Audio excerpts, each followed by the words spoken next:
MRecktv. Wreck be on this ninja shit. Do a nigga dirty, get away, that's the end of it. Open and close case, keep a mask on like the 9-3 ghost face. Hoodie down. We ain't gonna say beefing. You left the lot, and 50 Cent reached out to you. Now, hear me out. Do you think? Nah. See, hold on. Okay, I'm gonna finish up. I'm gonna let you finish. Yeah, I'm gonna let you finish and all that. But what I want to, let me just throw something out there real quick. He didn't reach out to me. That's what people don't know. But go ahead. Okay. Well, a lot of people were saying 50 Cent used yourself, and then also Remy at the time, she was leading the Terror Squad, as in his beef with the Lots as well as Terror Squad and Fat Joe. Now, what's your assessment on that situation right there? Oh, I always wanted to speak on that, just to give a clarification to that, and just to let people know exactly what that was about. Okay, at the time where that was going down, obviously I was going through my disputes with my older bros and all that. So, you know, not saying that it was the correct mind state that I had at the time, because clearly it wasn't. But I was more so on some art of war type of shit. You know what I mean? In the art of war, it says crush your enemy totally.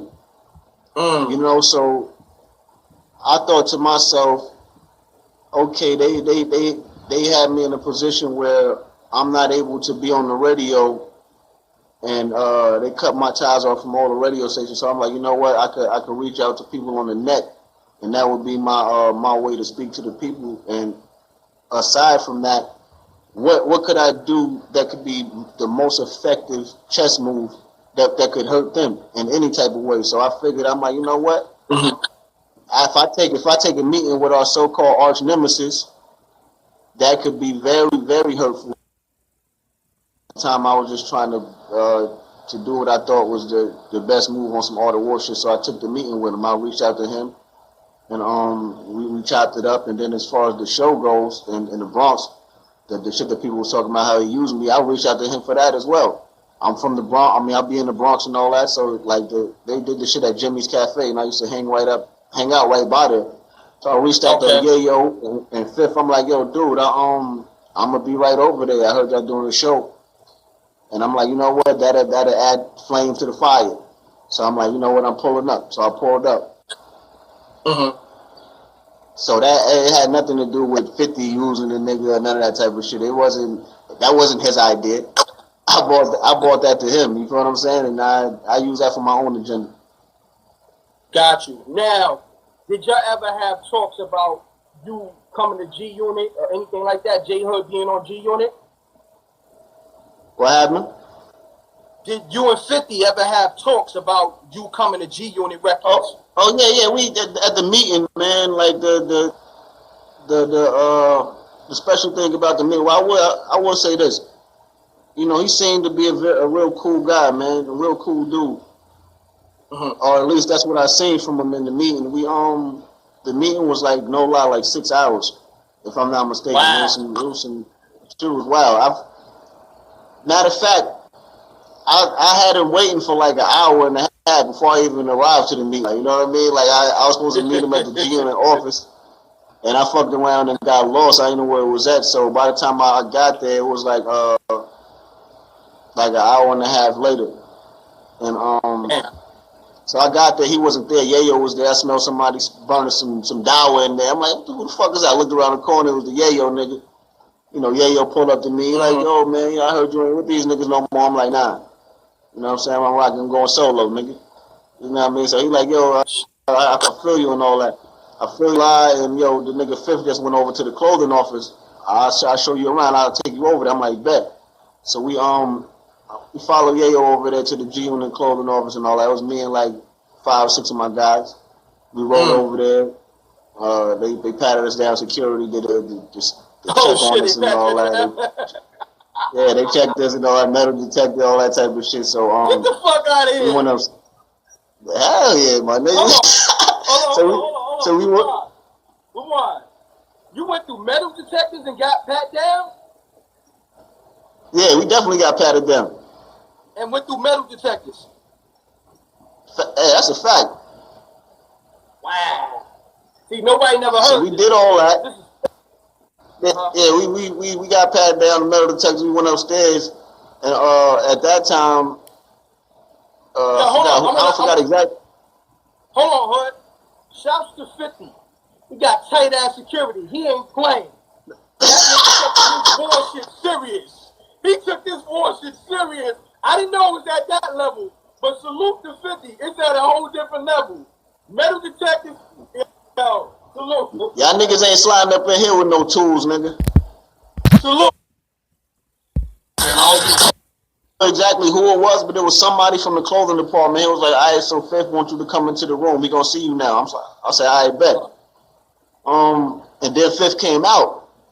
You know, when they had told me he was only gonna see me, they was trying to tell my dudes to stay in the lobby or the waiting area. So Fifth came out and was like, nah, let all of them come in here. They good. I'm like, okay, that nigga's at that, man. That nigga said everybody come in here. So we all went up in there. Hold on. We live with M.Reck, J Hood, the first guest. Continue on, Hood. Yeah. Yeah, Hood. J Hood, continue. Okay, so he came out, he told all of us to come in there, so we no rainbow. He told us to come in the room, so we all went into the conference area.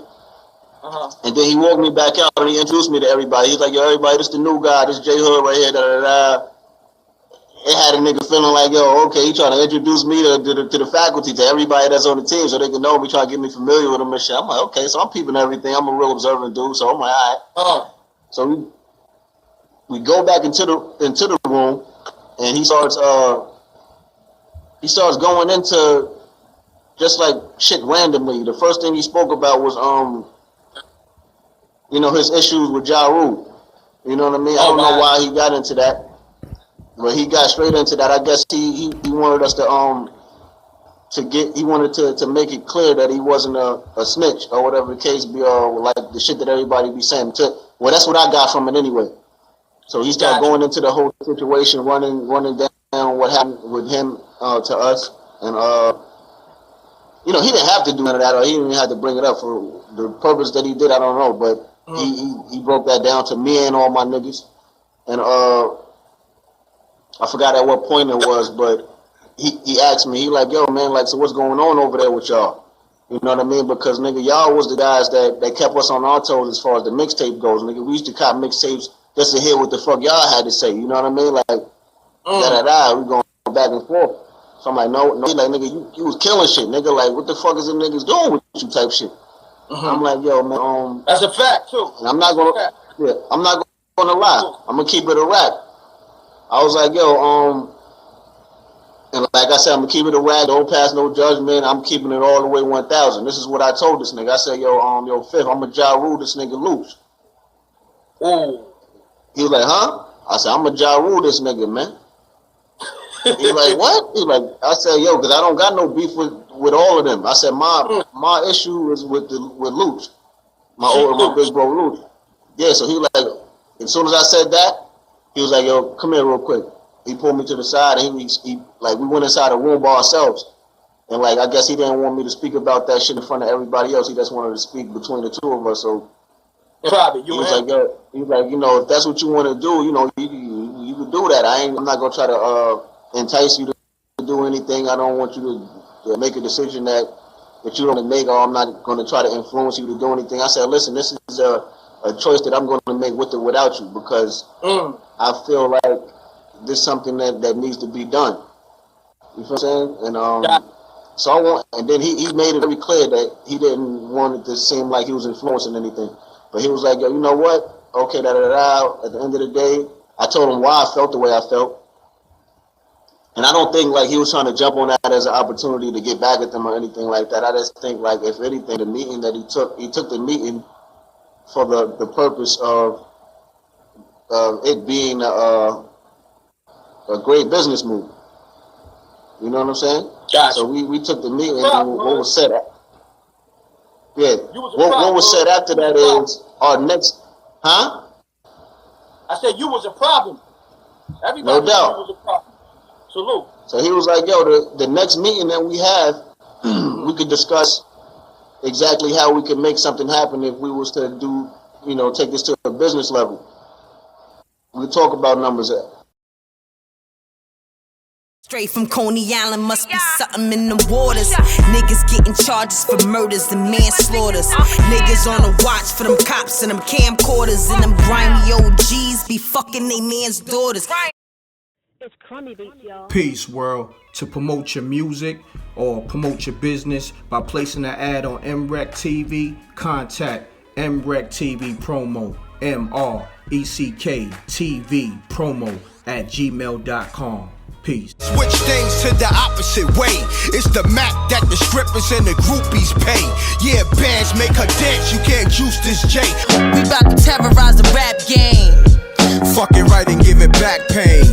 Ever since a kid, it stayed focused, barely hung out. Pops went to jail, mom Dukes got strung out. Like Jordan with the tongue out, determined to win. And got the best product out, and you killing the strip. I taught the money gymnastics, I'm making it flip. Hit the block hard, yes, early morning on the wake up. Betty Crocker cook skills, help me get my cake up. Cussies coming left and right, it feels like the first. The money is a gift, but them bills is a curse. I'm a overachiever, not a superstition believer. I'm good everywhere, like credit from a visa. The rotten apple, you could get shot in your Adam's apple. Giving God praise, leaving out the tabernacle. Lemon squeeze trigger 45. I feel like Kevin Costner bodyguard, holding down Whitney. That paperwork got his name on it. The snitch niggas in every. Oh yeah, subscribe to MRecktv, youtube.com/MRecktv. I'm gone. MRecktv. It's got him music.